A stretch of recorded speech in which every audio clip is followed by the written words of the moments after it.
কিন্তু এই বছর যেটা হয়েছে যে দেখুন, যেটা মেন রাস্তা, সেই রাস্তাটা কেটে যখন জল যাচ্ছে, এটা তো কোনো নদী বা খাল কোনো কিছুই না। তো এইগুলো একদম, এই যে জলটা যাচ্ছে এটা সম্পূর্ণ জমির দিকে যাচ্ছে। মানে এই যে সাইডে অনেক বিভিন্ন জমি আছে বা চাষ হয়ে আছে, বর্তমানে ফলন উঠছে, এই অবস্থায় যদি এতটা পরিমাণে জল তাদের মধ্যে দিয়ে বয়ে যায়, তাহলে আপনারা বুঝতেই পারছেন যে ফসলের জমি একটাও টিকবে না।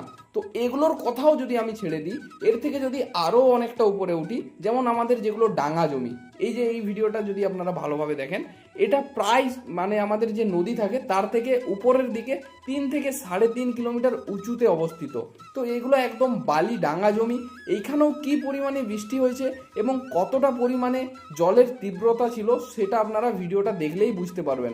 এটাতে যেমন জাস্ট জমিতে বীজ দেওয়া হয়েছিল এবং বীজ দেওয়ার পর অতিরিক্ত বৃষ্টির কারণে বীজগুলো নষ্ট হয়েছে। কিন্তু এটার থেকে বেশি যেটা ক্ষতিগ্রস্ত হয়েছে, যে আগে ভিডিওটা দেখাচ্ছিলাম, সেই জমিগুলো কিন্তু একদম সম্পূর্ণরূপে ফল হারভেস্ট হচ্ছিল, অর্থাৎ ফলন্ত অবস্থায় সমস্ত জমি একদম জলের নিচে। যেমন এই সাইডে এই যে ভিডিওটা দেখাচ্ছি, এখানে ব্যাপক হারে লঙ্কা, মানে যেটা মরিচ, তারপর শশা, তাছাড়া করলা, ঝিঙে, উচ্ছে ব্যাপক পরিমাণে চাষ হয়, কুঁদরি, এই জমিগুলো সমস্তটাই কিন্তু জলের নিচে চলে গিয়েছে। এইটা হচ্ছে মেন নদীর গতিপথ। তো নদীর গতিপথ থেকে প্রায় 1 থেকে 1.5 কিলোমিটার নদীর জল প্লাবিত হয়ে সমস্ত গ্রামগুলি যেমন ডুবে গেছে, চাষের জমি সব কিছু ক্ষতিগ্রস্ত করে ফেলেছে, যেটা আগে কোনো দিন ঘটেনি। বা এতটা পরিমাণে জল নদী থেকে এত দূর পর্যন্ত জল কোনো দিনও আসেনি। যে জমিগুলোতে কোনো দিনও নদীর জল ঢুকেনি, সেই জমিগুলো পর্যন্ত একদম জলের নিচে। তো ব্যাপক ক্ষতিগ্রস্ত হয়েছে আমাদের এখানের এলাকার কৃষকেরা, এবং বর্তমান দিনেও প্রতিদিন বৃষ্টির কারণে অনেকটাই ক্ষতিগ্রস্ত হচ্ছে বর্তমান দিনের কৃষক। কিছু কিছু জায়গায় গ্রামের মানুষকে উদ্ধার করার জন্য স্পিড বোট পর্যন্ত আনাতে হয়েছিল, কারণ যেহেতু এত পরিমাণে জল ঢুকে যায় গ্রামগুলিতে, এবং যেগুলো নিচু গ্রাম সেখানের মানুষজন অনেকখানি আটকা পড়ে গিয়েছিল, এবং তাদের উদ্ধার করার জন্য এই স্পিড বোটগুলি ব্যবহার করা হচ্ছিল। মানুষজনকে সকলকে নিরাপদ স্থানে আশ্রয় দেওয়া হয়েছে। কিন্তু যেটা ক্ষতি হয়ে গেছে, অর্থাৎ কৃষি জমিগুলো যেটা জলের নিচে 1 দিন 2 দিন পর্যন্ত ছিল, এই ধরনের গাছগুলো কিন্তু আর কোনোটাই সারভাইভ করতে পারবে না বা কোনোটাই বাঁচতে পারবে না।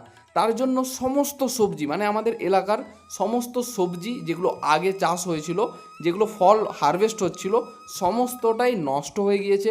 এবং এখন বর্তমান দিনে যেগুলো কৃষকেরা বপন করছে, মানে বীজ বপন করছে, সেইগুলোও বেশিরভাগটা নষ্ট হয়ে যাচ্ছে। তার কারণ রোজ অতিরিক্ত পরিমাণে বৃষ্টি হচ্ছে, এর কারণে বীজ পচে যাচ্ছে, বা যদিও চারা বেরিয়ে যাচ্ছে তারপরেও বেশ কিছু কারণে, জল জমে যাওয়ার কারণে হোক বা গোড়া পচার কারণে, সব রকমভাবে এগুলো নষ্ট হয়ে যাচ্ছে। এমনকি আমি নিজেও যে শশার বীজ বপন করেছিলাম আমার জমিতে, সেটাও বেশিরভাগ জমিটাই নষ্ট হয়ে গিয়েছে, এবং আবার নতুন করে আমি সেই জায়গায় বীজ বপন করেছি। ওটাও কি হবে জানি না, কারণ রোজই বৃষ্টি হচ্ছে। তো যাই হোক, ওটার সমস্ত কিছু আমরা আপডেট পরপর দিতে থাকবো। এবং আপনাদের এলাকায় এই বন্যা বা বৃষ্টি কতটা ক্ষতি করেছে অবশ্যই কমেন্ট করতে ভুলবেন না যেন। আর আবারও আমরা থ্যাঙ্কস জানাচ্ছি আকাশ সরকার দাদাভাইকে, কারণ ওনারা আমাদেরকে এত সুন্দর একটা ভিডিও দিয়েছে, যেটার কারণে আপনাদেরকে সম্পূর্ণটা আমি দেখাতে পাচ্ছি।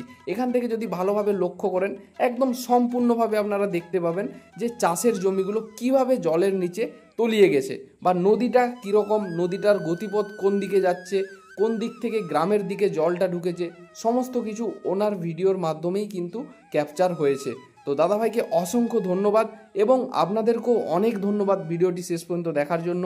সকলে ভালো থাকুন ও সুস্থ থাকুন, এই কামনা করে আজকের ভিডিও আমরা এখানেই শেষ করছি।